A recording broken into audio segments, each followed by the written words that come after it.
noite do dia 28 de janeiro de 2024. No domingo passado, eu terminei o culto lá na Congregação Batista, desejando que a presença do nosso Deus estivesse com cada um dos irmãos ali presente. Não que Deus estivesse ausente de nossas vidas, mas muitas vezes nós não vemos Deus agir em nossas vidas. Então o meu desejo era que Deus fosse presente real na vida de cada um, que nós pudéssemos perceber que de fato Deus age em nossas vidas. Então foi essa a minha oração para a congregação, que aquela semana Deus fosse perceptível para cada um que estivesse ali. Todos nós temos desafios, todos nós temos problemas, dificuldades. Nós estamos numa sociedade que cada vez mais nos impõe metas a serem atingidas, e muitas vezes essas metas são simplesmente inatingíveis. Um filósofo de origem sul-coreana, ele utilizou um termo que se chama sociedade do desempenho. E o que é este termo? O que é essa frase, essa definição? Sociedade de desempenho é a sociedade no qual se conceitua as pessoas constantemente pelo que elas podem produzir ou desempenhar. E basicamente a sociedade que nós vivemos hoje, as pessoas cada vez mais querem metas, objetivos a serem alcançados, padrões estabelecidos, muitas vezes sonhos que nós colocamos em nós mesmos ou que as outras pessoas colocam em nós, que nós não conseguimos atingir, vivemos frustrados por causa disso. E nós corremos cada vez mais atrás da máquina, cada vez mais atrás de dinheiro, de emprego melhor, uma promoção, de estudo mais aprofundado para conseguir mais dinheiro. Quando nós contas não conseguimos dinheiro e ficamos frustrados, porque não conseguimos o que gostaríamos. E quando conseguimos, fazemos outros objetivos, não cansamos e ficamos frustrados novamente. Mas calma, respira, que Deus está no controle. E é sobre isso que quero falar essa noite, que Deus está no controle. Então, boa noite a todos os irmãos. Nós estaremos falando essa noite em Efésios capítulo 1, dos versos de 1 até o 14. Eu utilizo a nova Almeida atualizada, você pode ver a sua versão, que eu vou estar daqui a pouco nesses 14 versículos iniciais de Efésios capítulo 1. O livro de Efésios foi escrito pelo apóstolo Paulo, a igreja localizada lá em Éfeso. E Éfeso é interessante que aquela igreja era uma igreja próspera no Evangelho. Quando, por exemplo, Paulo escreveu a Corinto, ele exortou diversas práticas e Corinto estava em pecado. Mas Éfeso era fiel a Deus.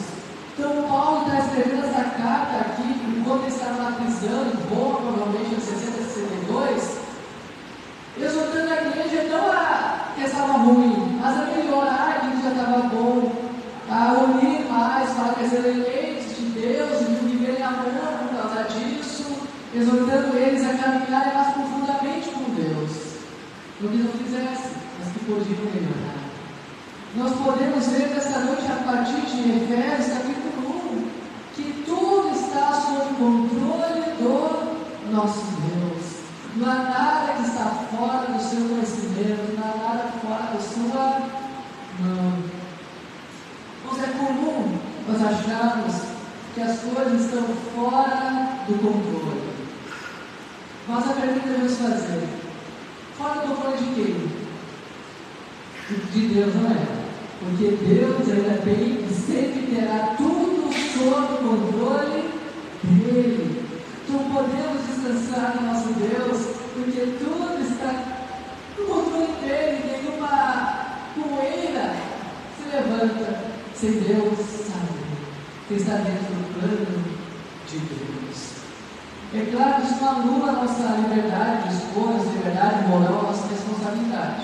Mas Deus tem o mundo em suas mãos. E isso deve nos trazer tranquilidade, calma e consolo, que não importa a situação, podemos continuar confiando no nosso Deus. existe uma questão chamada suspensão do juízo.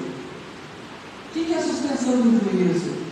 É a ideia de quando tem certas situações em que eu não entendo o que é certo, o que é errado, porque isso aconteceu na minha vida, ou porque isso deixou de acontecer na minha vida, eu deixo de fazer juízo sobre isso. Eu suspendo o juízo para dizer, eu não entendo, simplesmente eu não entendo. E tudo bem de não entender, está tudo ok, porque frequentemente a gente não entende o que está acontecendo ao nosso redor. Nós devemos, por princípio, confiar em Deus, mesmo que a gente não entenda aquilo que está ao nosso redor. Se a gente precisar que Deus explique tudo o que acontece em nossas voltas, a gente não deve confiar plenamente nele, e Deus vai ter a nossa vontade em tudo para confiarmos. Então, por princípio, devemos confiar em Deus, no seu poder, na sua soberania, mesmo que a gente não entenda nada. Então, há situações na nossa vida, às vezes depois do trabalho você chega cansado, sobrecarregado, e parece que as coisas vão melhorar, mas só pioram. Você acha que o dia de manhã vai ser melhor, mas é pior ainda. Nesses momentos você diz, eu não entendo, eu não sei por que isso está acontecendo, mas eu continuo confiando, meu Deus. Que esse seja a nossa fé, que esse seja o nosso desejo, confiar em Deus, até suspender o juízo de valores, para entender que Deus está no controle, mesmo a gente não entenda nada. Mesmo a gente não entenda nada. É uma grande alegria poder estar com os irmãos mais uma vez aqui. Sempre muito bom ver os irmãos estar com essa igreja tão amada. Vamos estar repetindo hoje do Efésios 1, capítulo 1, versículos de 1 a 14. Se você sabia, pode estar me acompanhando neste trecho bíblico. Efésios capítulo 1, de 1 a 14.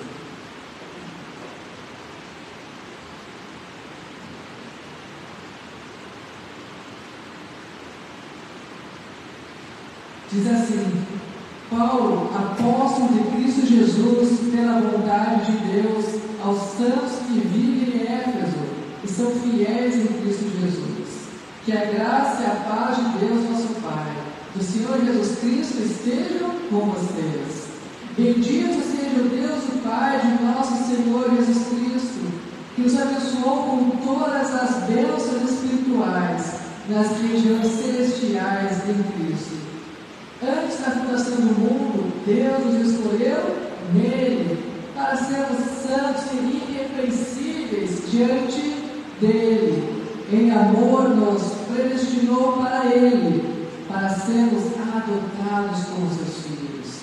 Por meio de Jesus Cristo, segundo o propósito de sua vontade, para o louvor da glória de sua graça, que nos concedeu gratuitamente no amado.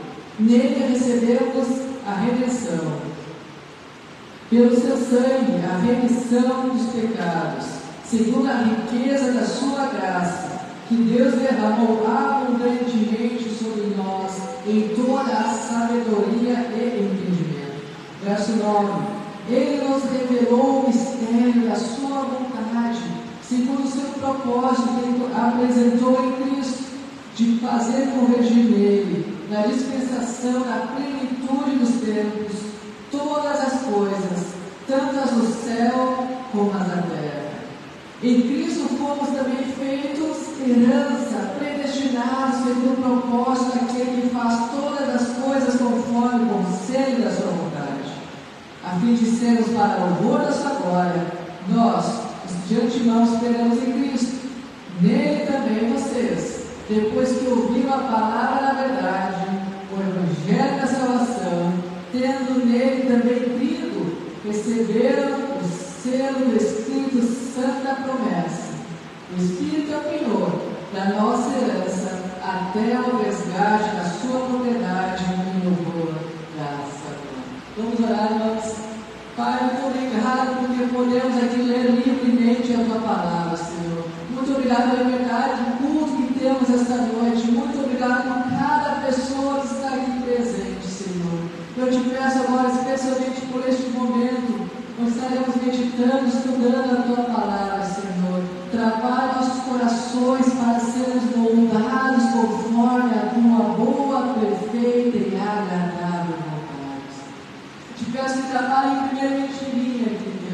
vai falar nesta noite: somente me for do teu agrado, somente me for da tua vontade, Senhor, para que sejam seus tomados por ti, que faz tudo de modo perfeito. Nos ajude a descansar em ti, a lançar nossa ansiedade em ti, sabendo que tua presença é real em nossas vidas todos os dias, sabendo que tu não nos abandona e podemos acalmar, porque tudo está sob o teu controle. Teu nome que ora, Jesus Cristo. Amém. Então, igreja, a gente vai ver nesta noite razões para confiar que Deus está no controle. No controle do mundo, no controle da sua vida também. Primeira razão é que Deus se importa com você. A gente aprende isso dos versos 3 ao 6, aqui de Efésios capítulo 1. A gente começa o verso 3 lendo ali: pois segundo uma revelação, verso 3, bendito seja o Deus e Pai de nosso Senhor Jesus Cristo, que nos abençoou com todas as bênçãos espirituais nas regiões celestiais em Cristo Jesus. Nós lembramos o que, irmãos? Que Deus me abençoou com toda a sorte de bênçãos. O que quer dizer regiões celestiais aqui? Quer dizer que as bênçãos espirituais que pertencem ao mundo espiritual foram colocadas ao nosso dispor, Deus derramou sobre nós. Isso inclui os dons que Deus nos deu, seja dom de liderança, seja dom de servidão, dom de administração, seja o que for. Deus distribui dons para a sua igreja, bênçãos para a sua igreja, porque Ele se importa com a sua igreja, porque Ele se importa com a sua vida. Então Deus está no controle do mundo, porque Ele é um Deus presente que se importa conosco. Ele deu o início do mundo, nos abandonou. Não, Ele está presente hoje, neste momento conosco, irmãos. O Deus que criou o universo do nada, o Deus que abriu o mar vermelho, o Deus que andou sobre as águas, transformou água em vinho, é o mesmo Deus que está conosco aqui hoje, e pode fazer o impossível acontecer. Então podemos nos acalmar. Deus está em controle. E esse Deus que fez tudo que se importa conosco hoje, amanhã e depois de amanhã, também Deus se importa com a sua vida. Deus se importa com a sua dor. Deus se importa com a sua dificuldade, não importa qual seja. Então você pode tranquilizar o seu coração. Você não está sozinho. Deus está com você. É interessante que a gente vai continuando lendo aqui no capítulo 1 de Efésios, os versos 3 ao 7 aqui, a gente verifica que tudo é para Jesus Cristo, é tudo para o louvor da glória dele. Por exemplo, vamos ler aqui o final do verso 3. As bênçãos espirituais das regiões celestiais em Cristo. Antes da fundação do mundo, Deus escolheu nele, para sermos santos e irrepreensíveis diante dele. Em amor predestinou para ele, para ser adotados como seus filhos, por meio de Jesus Cristo, segundo o propósito, sua vontade, porém continua nele. Para Jesus Cristo é que fomos criados, e para Jesus Cristo que Deus cuida de sua igreja, para o louvor da glória dele, e não nossa. Quando nós chegamos ali no verso 6, a gente vê que Ele se concedeu gratuitamente no amado, para o louvor da glória da sua graça, que nos concedeu gratuitamente no amado. Que está falando da predestinação da igreja, da escolha da igreja, e a escolha do amado aqui. É interessante que no grego o verbo está no tempo, da qual indica que Paulo está querendo dizer o seguinte: pessoal, leia essa parte, prestem atenção aqui, é no amado que vocês foram eleitos, é no amado que vocês foram predestinados, é em Jesus Cristo, não é por vocês mesmos, não é por obra de vocês mesmos, não é por mérito de vocês, é por Cristo Jesus. Então Paulo está destacando isso aos seus leitores: tudo é por Cristo e para Cristo. Então nossa vida é para Cristo. Devemos nos alegrar nisso, devemos trazer consolo nisso, porque nós estamos aqui no mundo por acaso. todos temos um propósito de vida. Nós, cada um que está aqui tem um propósito individual. Deus criou você com um propósito individual. Talvez seja falar de Cristo para a sua família, talvez seja falar de Cristo para os seus vizinhos, para a própria igreja, trabalhar na igreja. Todos nós temos propósitos, pode ser trabalho. E com comunidade temos um propósito de glorificar a Deus com nossas vidas. Então nós somos importantes para Deus. Sendo importantes para Deus, devemos viver para o próprio Deus, porque Deus se importa com você. Então, razões para confiar que Deus está no controle. Primeiro, Deus se importa com você. Segundo, Deus faz o que lhe agrada, o que agrada a Deus. A gente aprende isso do verso 7 até o versículo 12 aqui de Efésios, capítulo 1. Nós vemos que nada limita Deus. Deus não está preso por força qualquer ou força humana. Deus faz o que lhe agrada. Eu vou ler novamente, versículo 7 em diante, diz assim: nele temos a redenção, pelo seu sangue, a remissão dos pecados, segundo a riqueza da sua graça, que Deus derramou abundantemente sobre nós em toda a sabedoria e entendimento. Ele nos revelou o mistério da sua vontade, segundo o seu propósito que Ele apresentou em Cristo. Até esse momento, é tudo que é vontade de Deus para Deus, conforme Ele quis fazer. Nós não limitamos Deus. Tantas vezes queremos conceitos de Deus, tantas vezes queremos botar Deus em uma caixa de como deve agir, mas Deus está além da nossa compreensão. Deus está além do que a gente pode simplesmente entender. E deve trazer alegria, paz e conforto no mundo mal. Porque há tantas coisas que conseguimos entender, tantas coisas que conseguimos encaixar. A gente olha para a destruição, olha para o caos do teu mundo, olha para terremotos, olha para inundações, olha para tiroteios, olha para tantos assassinatos. Cadê Deus? Isso não cabe na minha caixa, isso não funciona para mim. É porque Deus está além da nossa compreensão. Deus está presente em tudo isso, cuidando do mundo, mesmo a gente não tenha todas as respostas. A gente deve continuar confiando no nosso Deus, confiando no nosso Deus. Verso 8, a gente lê ali que com toda a sabedoria, com todo o entendimento, Deus derramou sobre nós a sua misericórdia.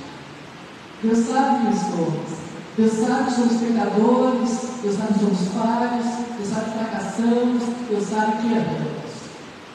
Mas mesmo assim Deus escolheu nos amar. Deus escolheu derramar a sua misericórdia sobre nós.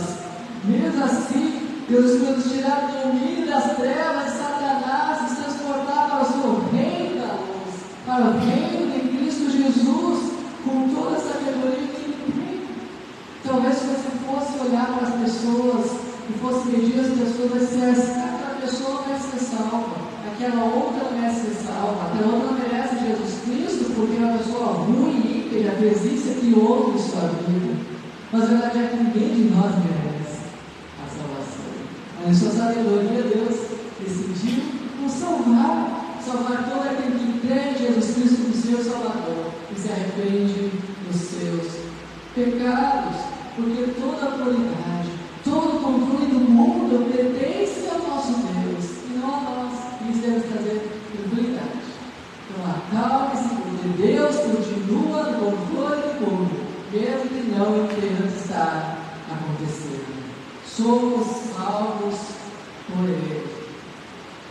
A gente verifica que dentro do controle de Deus neste mundo também está que Deus está no controle do tempo. Deus não está preso dentro do nosso tempo cronológico. Deus está além do nosso tempo e anterior ao nosso tempo, porque Ele está livre para fazer o que quiser no tempo que for.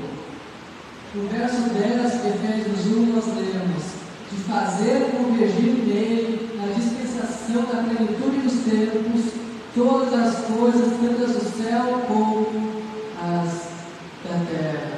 Quando a gente vê na plenitude dos tempos, o que quer dizer isso?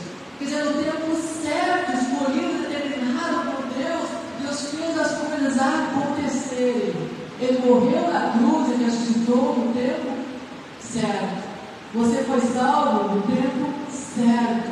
Jesus vai voltar no tempo certo. Porque todas as coisas, inclusive o tempo, está no controle do nosso Deus. Nada escapa do controle do nosso Deus. Ele tem controle absoluto de todo o espaço-tempo, tudo ao nosso redor. Confiemos em Deus de toda a criação, inclusive do tempo. Quando nós chegamos ao versos 11 e 12, a gente vê aquele que faz todas as coisas conforme o conselho da sua vontade. Frequentemente, as pessoas começam a julgar de alguma forma a Deus, dizendo: o mundo é mau, o mundo está em caos, as pessoas são tão ruins, por que acontece isso comigo? Por que acontece isso com a família? Eu não entendo tanta maldade que está no mundo. Se fosse eu, faria diferente. Se fosse eu, estaria de forma diferente. Por que a pessoa tão boa morreu, que tão mal está prosperando? Irmãos, é que Deus faz aquilo que lhe agrada a Ele. Não vai agradar necessariamente a nós. E nós temos que entender que mesmo assim ser bom, perfeito e agradável. E a vontade de Deus, a gente vê em Romanos 8, que Deus faz todas as coisas, cooperem para o bem daqueles que amam a Deus, que foram chamados segundo o seu propósito. Então até o assassinato pode ser usado para trazer salvação, porque Deus faz as coisas corrigirem para o bem.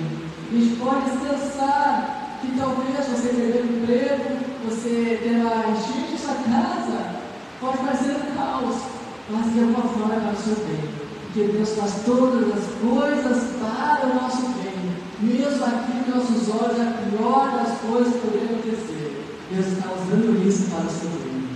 Então, tranquilize, se acalme, que Deus está louvando sua vida e cooperando todas as coisas para o seu bem. E qual que é o bem final que nós Romanos 8? A salvação. Estamos num texto de Romanos 8, onde fala que predestinou, conheceu, predestinou para a salvação. Então, no fim de todas as coisas, Deus trabalha para a nossa vida eterna. É claro que Deus trabalha para o nosso bem terreno.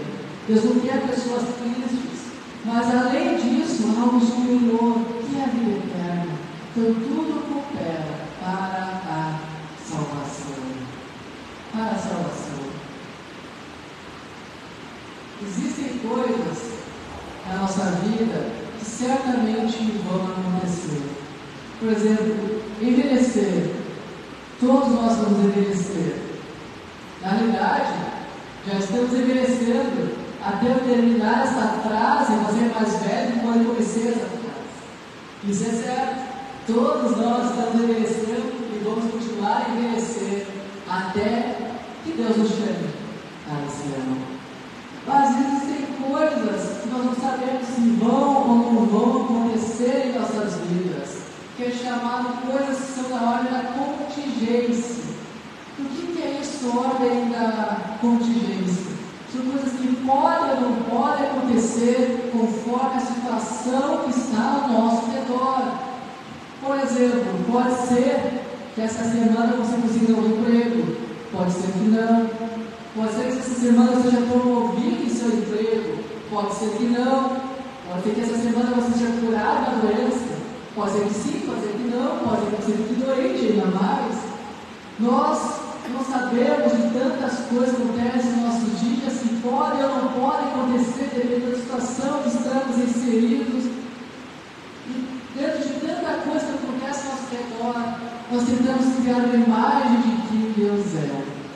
Se essas ações forem positivas e boas, por exemplo, se eu conseguir um emprego, se eu conseguir uma promoção, se eu fui curado, Deus é bom, Deus é maravilhoso, que Deus sublime tem. Mas se essas coisas derem erradas, se eu perder meu emprego, perder meu irmão, meu tio, ou se eu acidente de carro, que Deus maldoso e cruel. Nós criamos ideias de Deus na nossa mente, de acordo com as coisas que acontecem ao nosso redor. E isso é errado. Isso é muito errado, porque nós não entendemos a mente de Deus. Nós não temos o poder de dizer que Deus é. Deus é aquilo que decidiu revelar na Bíblia para nós. Deus é bom, que Deus é amor, que Deus é misericordioso, que Deus faz que as coisas cooperem para o nosso bem, independente se a gente entenda ou não entenda o que aconteça. Deus é o mesmo, Deus vai ser sempre o mesmo, Ele não muda. Então vamos parar de tentar encaixar nossas situações da nossa vida em Deus, determinar quem Deus é, entender que Deus se revelou para nós, aqui na Bíblia. Que ao estudar a Bíblia, a gente descobre quem Ele é. E é muito interessante também que quando Deus está trabalhando a nossa vida, moldando alguma área, dificilmente nós entendemos o agir de Deus enquanto Ele está no processo de trabalho das nossas vidas. Frequentemente ouvimos falar, as pessoas falam: graças a Deus eu não namorei tal pessoa, graças a Deus eu não casei com tal pessoa, graças a Deus eu não consegui determinado emprego, graças a Deus eu não mudei de cidade. Mas as pessoas falam isso somente passado anos depois, porque enquanto Deus estava trabalhando essa vida, essa pessoa não estava entendendo, terminou o namoro, chorou até não conseguir mais. E se Deus como mal, anos depois devemos ser bom. Porque nós somos assim, quando Deus está agindo nossa vida, frequentemente não entendemos. Então confie em Deus, pelo processo de transformação da sua vida. Deus está fazendo o bem para você, Deus está trabalhando em seu favor. A gente possa descansar em Deus. Existe um filme chamado De Caso com o Acaso. Qual que é a história desse filme De Caso com o Acaso? Tem uma mulher que ela está indo, ela foi demitida do seu emprego, ela está indo pegar um trem. E o filme trata de duas realidades distintas. Numa das realidades, essa mulher consegue pegar o trem. Na outra realidade, ela não consegue pegar o trem. Na realidade que essa pessoa conseguiu pegar o trem, parece que todas as coisas estão dando certo na vida dela. Está tudo encaixadinho, o emprego, o namoro e tudo mais. Parece que o seu fim vai ser melhor. Na realidade, porque ela não conseguiu pegar o trem, as coisas começam a dar errado na sua vida. E parece que essa é a realidade que as coisas realmente estão ladeira abaixo. Mas é interessante no final que a realidade é que ela não pegou o trem. E parece que as coisas estão piores. É o melhor final para essa pessoa. Então, irmãos, muitas vezes Deus trabalha nessa vida dessa maneira. Vai estar dando tudo ladeira abaixo. Vai estar dando tudo errado. A gente não entende o que Deus está fazendo. Mas isso é melhor para nós. O final vai ser melhor para nós. Mesmo que a gente não entenda o que está acontecendo agora. Mesmo que o processo seja além do nosso conhecimento, entendimento. Confie em Deus. Acalme-se. Deus está no controle. Deus está no controle. E muitas vezes, no final das contas, você se preocupa demais em como encaixar Deus em todas as situações de sua vida, em vez de confiar no Deus que está cuidando de sua vida. E é interessante que a gente olha para as Escrituras, nós vemos alguns personagens bíblicos que entenderam essa realidade, que Deus é quem é, independente das coisas que acontecem em nossas vidas. Um desses personagens é Abacuque. Creio que boa parte que conhece a história dele, ele era do Reino do Sul. Israel dividido em Reino do Norte e Reino do Sul.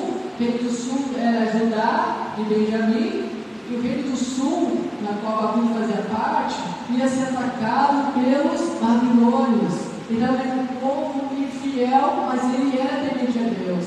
Ele estava a ponto de ser destruído, mas ele sabia que seu Deus era. E nessa situação, de a ponto de ter seu país destruído, ter Judá destruído, ele faz a maravilhosa oração que nós temos em Abacuque 3, 17 a 19. Se os irmãos quiserem me acompanhar, Abacuque, finalzinho do Antigo Testamento, dos últimos livros do Antigo Testamento, nós encontramos o livro de Abacuque.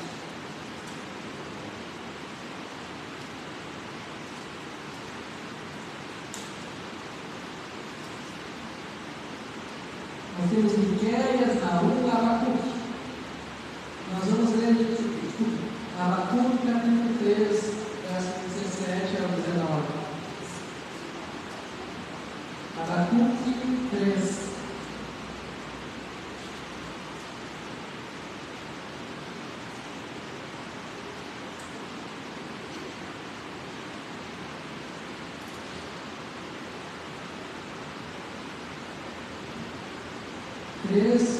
Capítulo 3, 17 e 19 diz assim: ainda que a figueira não floresça, nem haja frutos na videira, ainda que a colheita da oliveira decepcione, os campos não produzam mantimento, ainda que as ovelhas desapareçam do aprisco, nos currais não haja mais gado, mesmo assim eu me alegro no Senhor e exulto no Deus da minha salvação.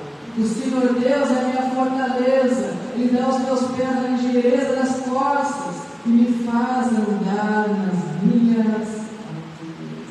Não está a ponto de desastre, de fato, de dar por destruído dos babilônios. Mas o que ele fala? Ainda que a figueira não floresça, nem haja fruto na videira, ainda que a colheita do oliveira decepcione, os campos não produzam mantimento, e por aí vai e termina. O Senhor Deus é a minha fortaleza, e exulto no Deus da minha salvação.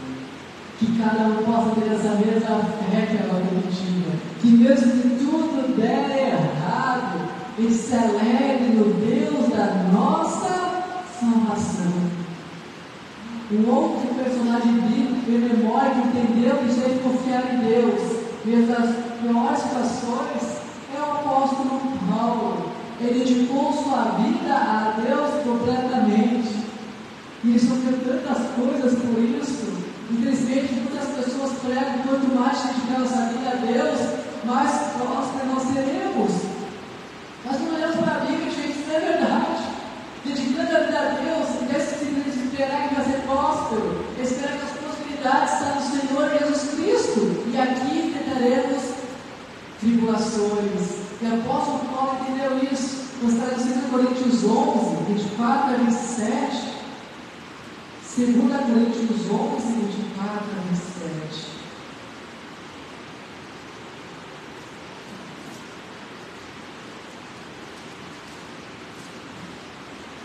Nós entendemos aqui o sofrimento do apóstolo Paulo por amor ao Evangelho dele, Jesus Cristo. 2 Coríntios capítulo 11. Nós vamos ler esse versículo aqui, 24 até o versículo 27.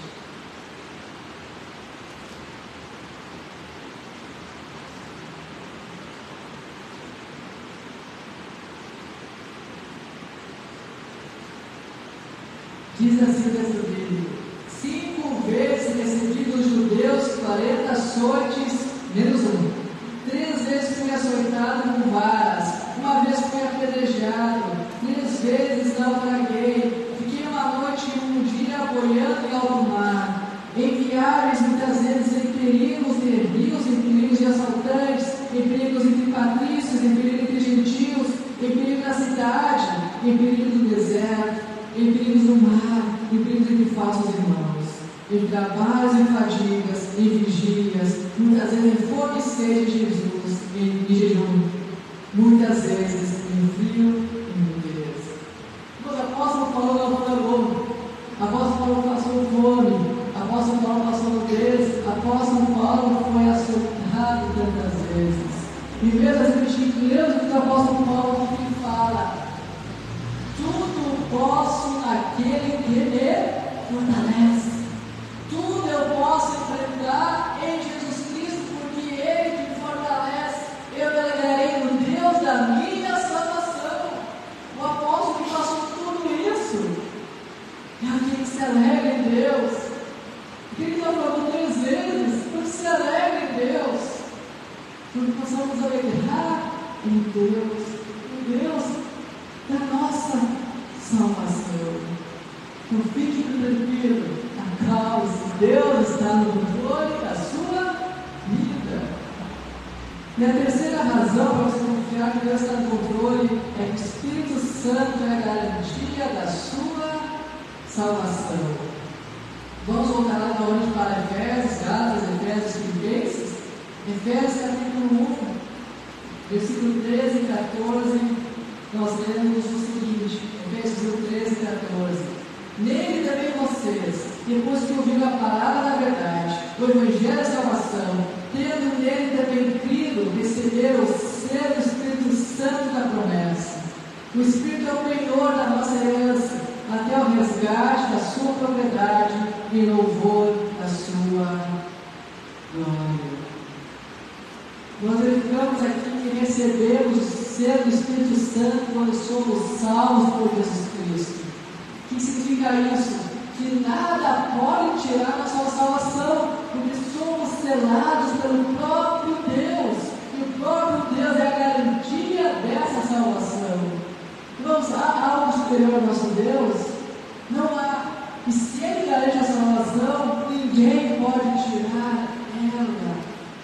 Deus é a garantia da nossa salvação, o Espírito Santo, o penhor, ou seja, aquele que nos garante que estaremos com Jesus Cristo no céu o dia que morrermos. Então, isso que esse selo do Espírito Santo significa.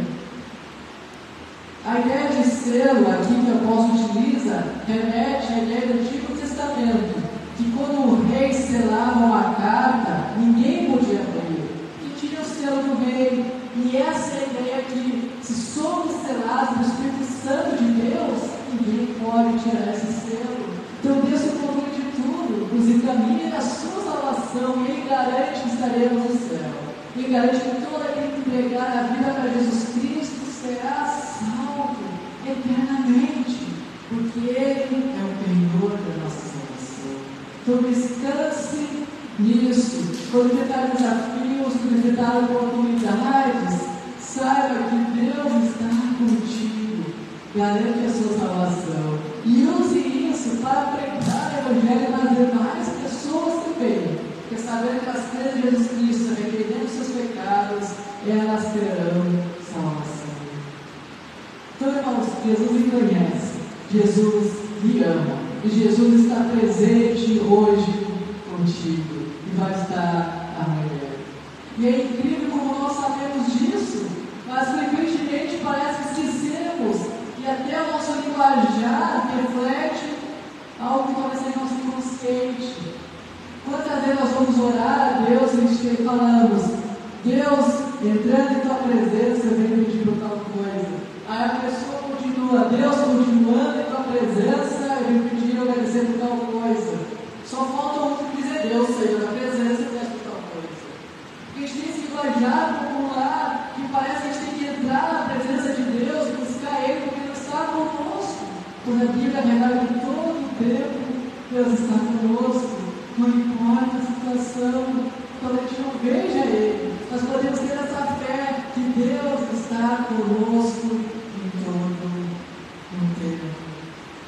Então, irmãos, 3 razões para confiar que Deus está no controle da sua vida, que Deus está no controle do mundo e de tudo que existe e virá a existir. Primeiro, Deus se importa com você.